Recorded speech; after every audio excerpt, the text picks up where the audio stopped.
சட்டமன்ற தேர்தலில் திமுக கூட்டணியில் 5 தொகுதிகளை கேட்க உள்ளதாக மனிதநேய மக்கள் கட்சியின் தலைவர் ஜவாஹிருல்லா தெரிவித்திருக்கிறார். சென்னை ராயப்பேட்டையில் நடைபெற்ற கட்சியின் பொதுக்குழு கூட்டத்திற்கு பிறகு செய்தியாளர்கள் மத்தியில் பேசிய அவர், ஆட்சியில் பங்கு என்பது தமிழ்நாட்டிற்கு பொருந்தாது என்றும் கூறினார்.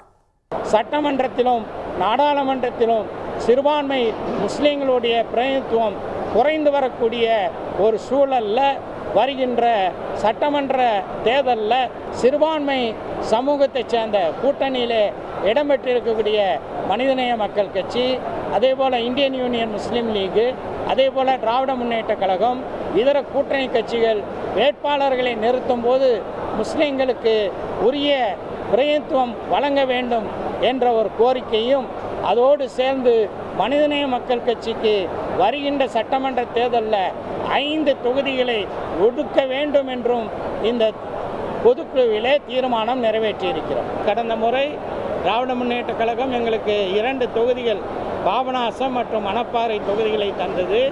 100 விழுக்காடு வெற்றி பெற்றோம். 2 தொகுதிகளிலும் நாங்கள் வெற்றி பெற்றிருக்கிறோம். 5 தொகுதிகளை தருவதற்கு திமுக தலைமை நிச்சயமாக பரிசீலிக்கும் என்று எதிர்பார்க்கிறோம். தமிழ்நாட்டுக்கு அது பொருந்தாது.